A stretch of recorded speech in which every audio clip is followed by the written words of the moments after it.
And finally, new rule of all the ways America continues to divide itself. Nowhere is it more pronounced than in gender. And until the Democrats come to grips with that, they won't have much success winning elections.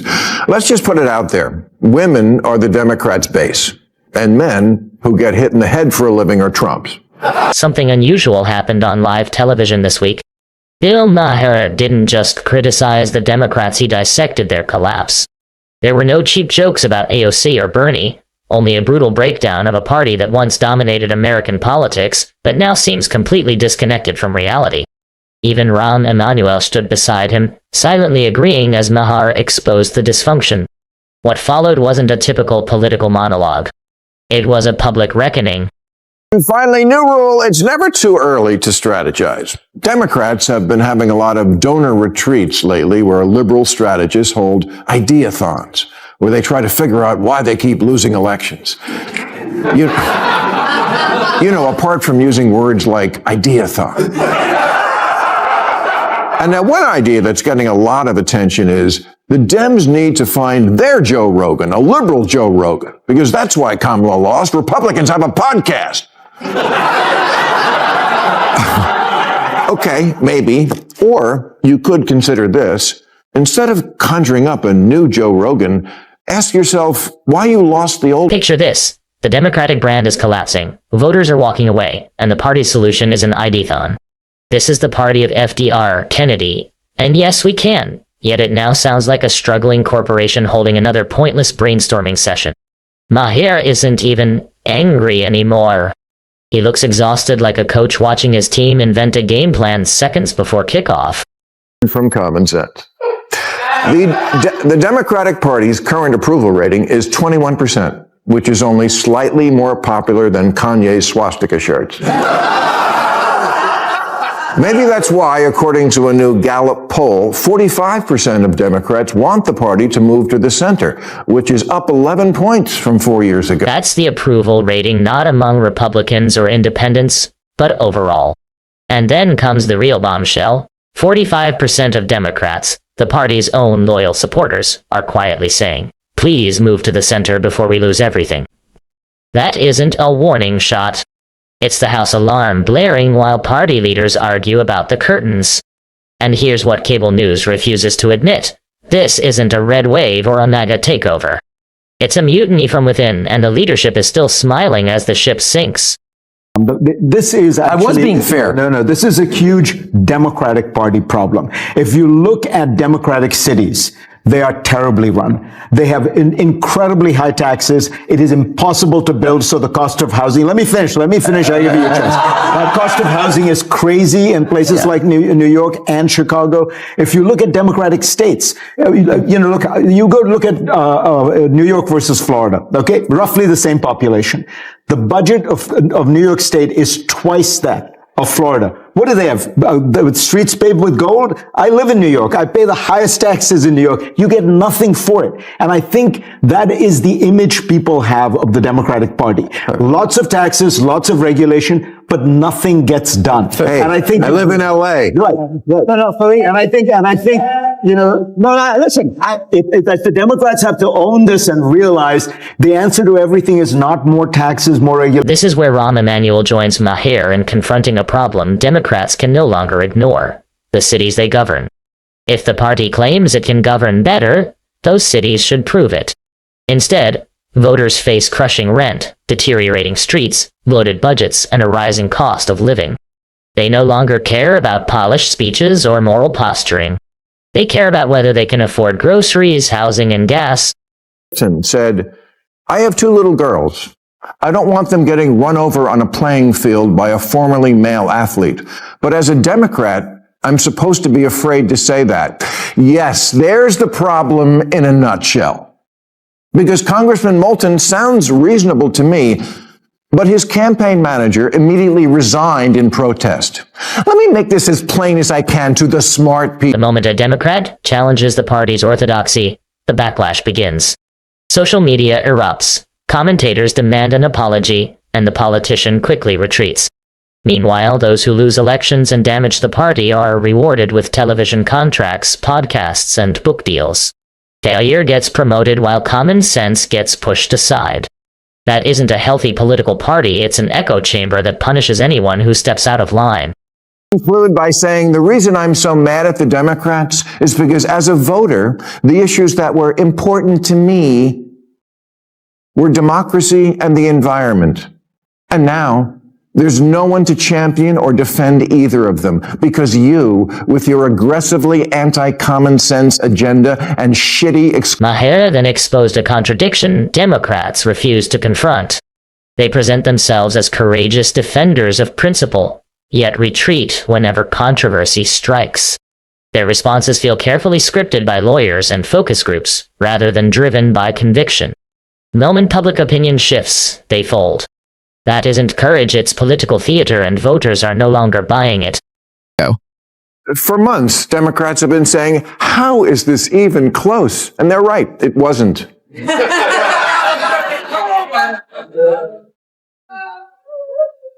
Yeah.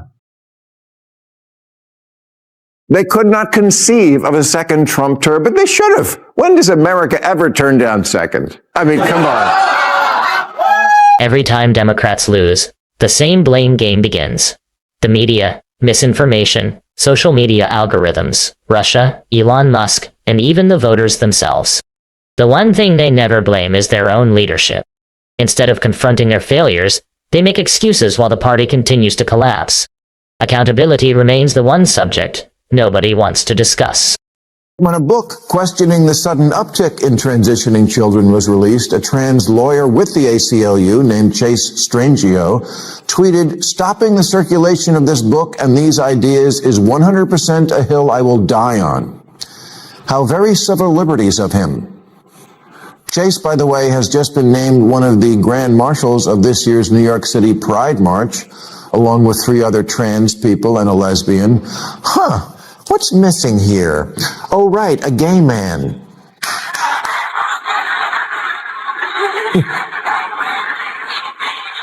That's where we are now. Gay men aren't hip enough for the gay pride parade. Maher's argument then moves beyond politics to a deeper cultural divide.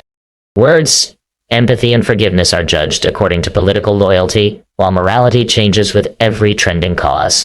The party promises unity, but repeatedly creates new divisions. At this point, the problem is no longer just political, it's a warning that the country's social fabric is beginning to fracture. And it's okay to ask questions about something that's very new and involves children. The answer can't always be that anyone from a marginalized community is automatically right, trump card, mic drop, end of discussion. Because we're literally experimenting on children. Maybe that's why Sweden and Finland have stopped giving puberty blockers to kids. Because we just don't know much about the long-term effects. Although common sense should tell you that when you reverse the course of raging hormones, there's going to be problems. We do know it hinders the development of bone density, which is kind of important if you like having a skeleton. Fertility and the ability to have an orgasm seem also to be affected. This isn't just a lifestyle decision, it's medical. Maher then addresses one of politics' most sensitive debates: children, schools, and puberty blockers. He raises a question many parents feel unable to ask publicly. Why did so many institutions adopt the same position and language almost simultaneously? When teachers, media outlets, and political leaders appear to move in lockstep, voters may seek conformity rather than compassion and begin to lose trust. And this is a phenomenon we need to take into account when we look at this issue. Yes, part of the rise in LGBT numbers is from people feeling free enough to tell it to a pollster, and that's all to the good. But some of it is, it's trendy. Penis equals man? Okay, boomer. Remember, the prime directive of every teen is anything to shock and challenge the squares who brought you up. It's why nobody gets a nose ring at 56.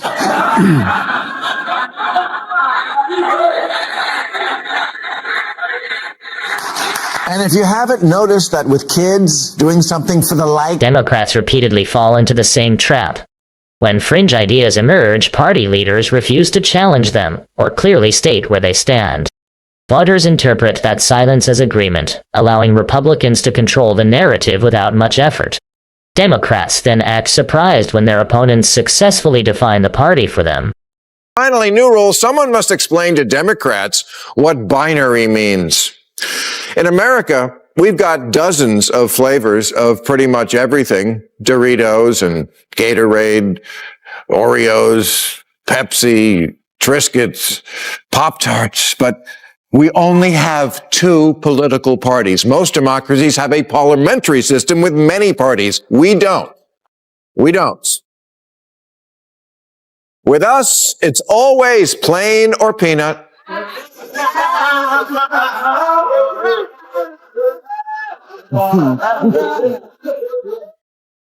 Cream or suppository. That's what we...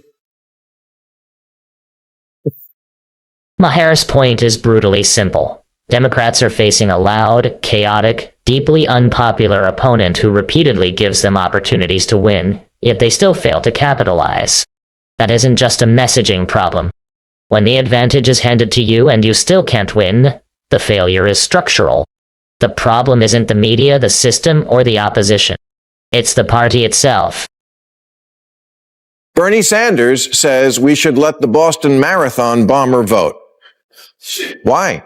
Is there a great clamoring to give deranged serial killers more of a voice in civil society?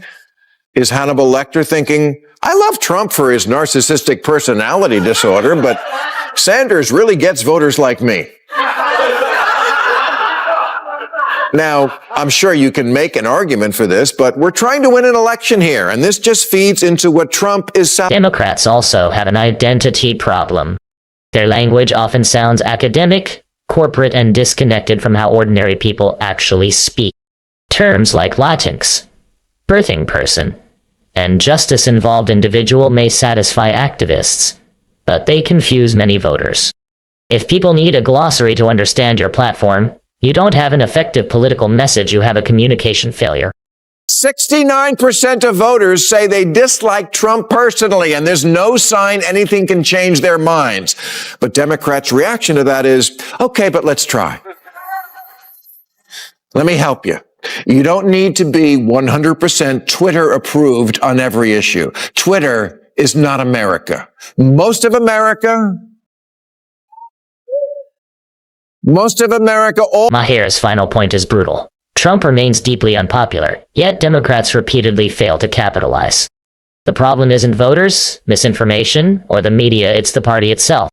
Democrats have become trapped by activist language, afraid of their loudest fringe, and convinced that lecturing people is the same as leading them. Maher didn't destroy the party. He exposed what was already broken.